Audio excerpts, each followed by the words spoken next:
The long-awaited kingdom of heaven. The kingdom of heaven will be right here on earth. It will not be in the spirit world.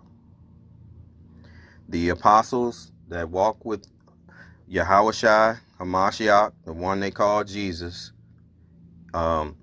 they always wondered when the kingdom would be. So let's read Acts 1 and 6.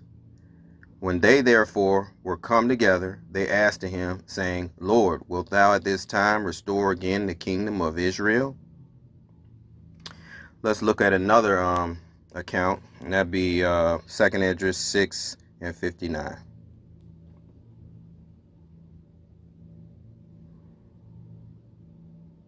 And it reads, If the world now be made for our sakes, why do we not possess an inheritance with the world? How long shall this endure? So the prophet Esdras also wondered when the kingdom would come. Okay, let's go to Isaiah 14 and 7. Because even the trees are going to be really excited about, the earth itself is going to be at rest when the kingdom of heaven comes in. All right, Isaiah 14 and 7 and 8 states, The whole earth is at rest and is quiet. They break forth into singing. Yea, the fir trees rejoice at thee, and the cedars of Lebanon, saying, Since thou art laid down, no feller is come up against us. That feller being the Edomites, the wicked elite that rule this world today. Let's go to just run over this real quick. America was founded on Freemasonry, homosexuality, Hollywood, and wickedness. Okay, let's go to Job 9 and 24, and it states just that.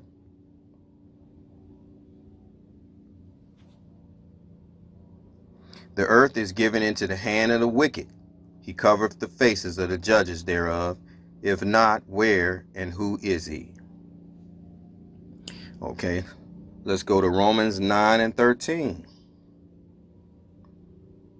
Because the rulers of this world are the European nations, and they are an extension of the Roman Empire. Romans 9 and 13. As it is written, Jacob have I loved, but Esau have I hated. So you see here, the Most High also hates, but he used Jacob and Esau to basically set the foundations of rulership for this world. Now, let's go to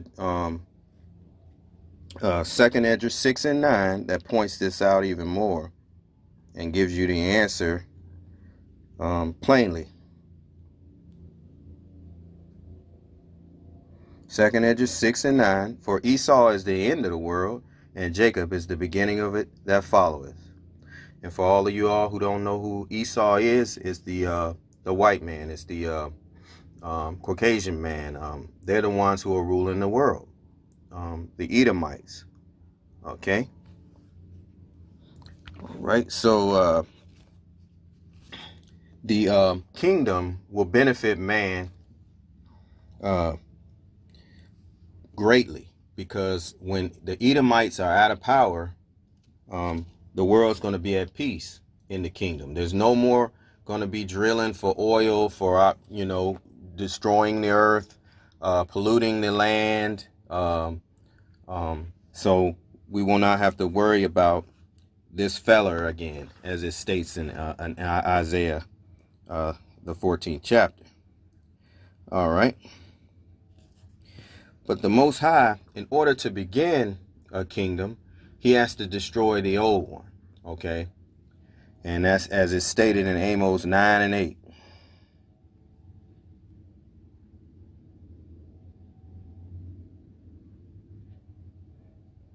Amos 9 and 8.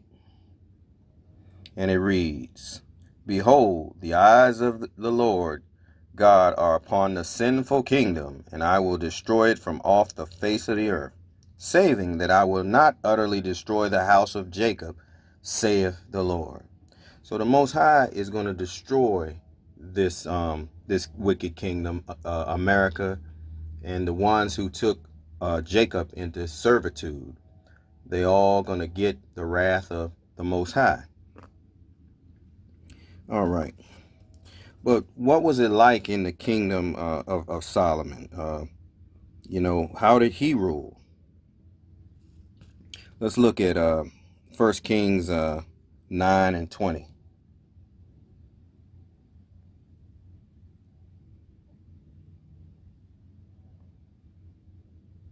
Okay, so the Most High, he's going to allow again us to put the other nations in servitude. And this is just an example of how it was back then. The Hamitic tribes, the Canaanites, um, the Hamitic people were in service to Israel. And that is at 1 Kings 9 and 20. And all the people that were left of the Amorites, Hittites, Perizzites, Hivites, and the Jebusites were not of the children of Israel. Verse 21, their children that were left after them in the land, whom the children of Israel also were not able utterly to destroy, upon those did Solomon levy a tribute of bond service unto this day. So the Hamitic tribes are going to be in servitude to the children of Israel again in the new kingdom, in the kingdom of heaven. Verse 22, this is going to tell you how the children of Israel are going to be living.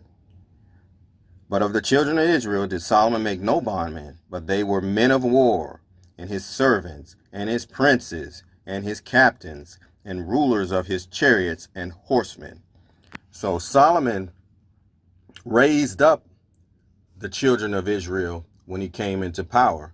And that's exactly what Hamashiach, Yahushua is going to do again in the kingdom of heaven. Okay. And also, the kings of the earth are going to give tribute to the king. And we have an example of that by Queen Sheba. 1 Kings 10, 1 through 9. And it reads, and when the Queen Sheba heard of the fame of Solomon concerning the name of the Lord, she came to prove him with hard questions. And she came to Jerusalem with a very great train, with camels that bear spices, and very much gold and precious stones. And when she was come to Solomon, she communed with him of all that was in her heart. And Solomon told her all her questions.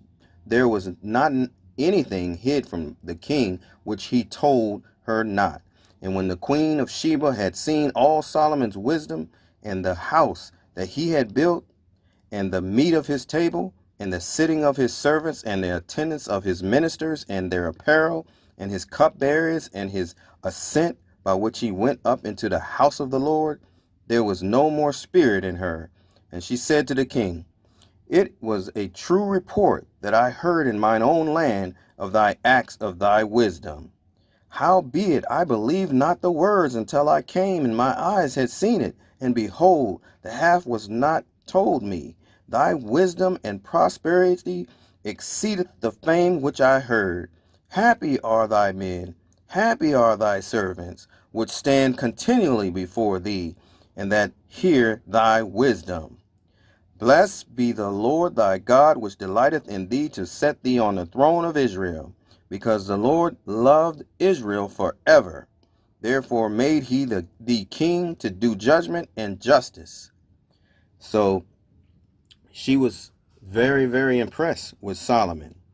And as you can see, the servants were happy.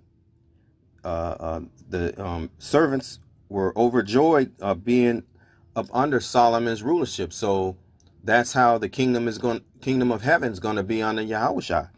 The children of Israel are going to be happy again. Okay. And as noted, the King Solomon had a royal navy. Let's go to 10, 22, and 23.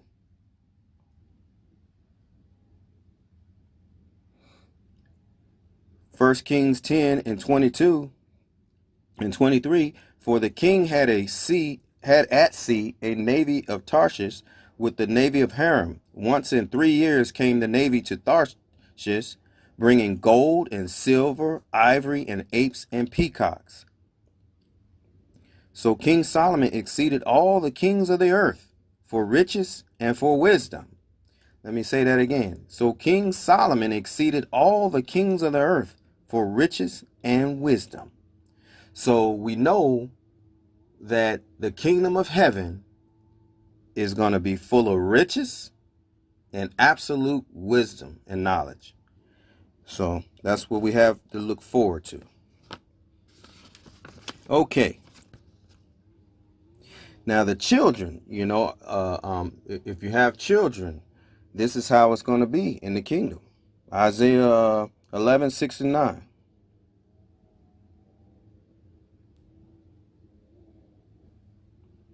That's Isaiah 11, 6 through 9. The wolf also shall dwell with the lamb, and the leopard shall lie down with the kid, and the calf and the young lion and the fatling together, and a little child shall lead them. And the cow and the bear shall feed, their young ones shall lie down together, and the lion shall eat straw like the ox, and the suckling child shall play on the hole of the asp, and the weaned child shall put his hand on the cockatrice den. They shall not hurt nor destroy in all my mountain, my holy mountain, for the earth shall be full of the knowledge of the Lord, as the waters cover the sea. So it's going to be a beautiful, beautiful time. But let's what is it going to be like for the other nations? Let's take a look at that for a minute. Well, we'll start with Revelations 2 and 8. No, that'll be Psalms 2 and 8. Psalms 2 and 8. It says, ask of me, and I shall give thee the heathen for thine inheritance, and the uttermost parts of the earth for thy possession. So the heathens, the heathen nations, the Gentiles, they will be serving in the kingdom. Revelations 19 and 15.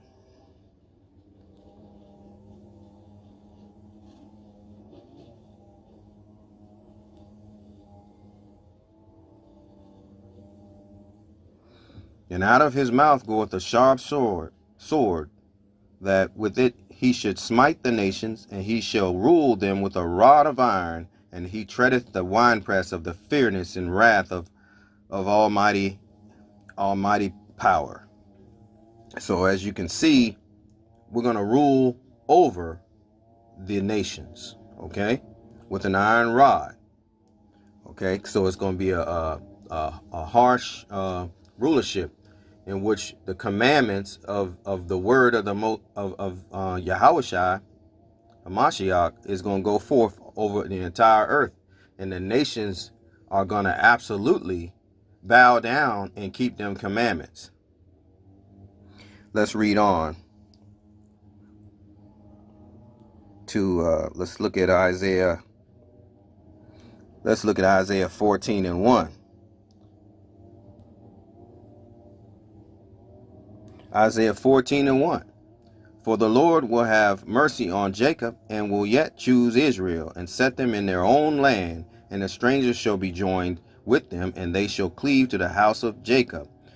Verse 2. And the people shall take them and bring them to their place, and the house of Israel shall possess them in the land of the Lord for servants and handmaids, and they shall take them captives, whose captives they were, and they shall rule over their oppressors. And it shall come to pass in the day that the Lord shall give thee rest from thy sorrow, and from thy fear, and from thy hard bondage, wherein thou was made to serve.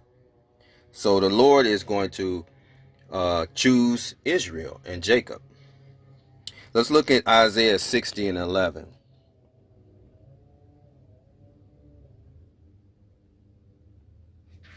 Isaiah 60 and 11. Therefore, thy gates shall be open continually. They shall not be shut day nor night, that men may bring unto thee the forces of the Gentiles, and that their kings may be brought. Isaiah 61 and 4.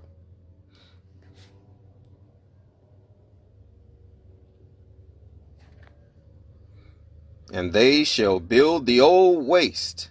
They shall raise up the former desolations, and they shall repair the waste cities, the desolations of many generations. And the strangers shall stand and feed your flocks, and the sons of aliens shall be your plowmen and your vine dressers. So as you can see, the children of Israel are going to be at rest. No more getting gunned down in the street. No more, being a byword and a byword, called names and stuff like that. All that will be a thing of the past. Okay, let's go to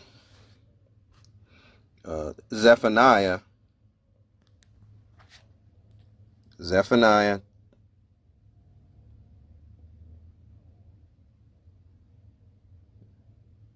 2 and verse 7. And this scripture, actually we'll read verse 4 first. This is Zephaniah 2 and verse 4. For Gaza shall be forsaken, and Ashkelon a desolation. They shall drive out Ashdod at the noonday, and Ekron shall be rooted up. So in other words, the people that are in the land of Israel are going to be destroyed. They're going to be kicked out of there. Okay? More than likely in World War III. Okay? Verse 7. Zephaniah 2 verse 7. And this is going to be how it's going to be for the children of Israel in the kingdom. We'll go to start with verse 6. And the sea coast shall be dwellings and cottages for shepherds and folds for flocks. And the coast shall be for the remnant of the house of Judah.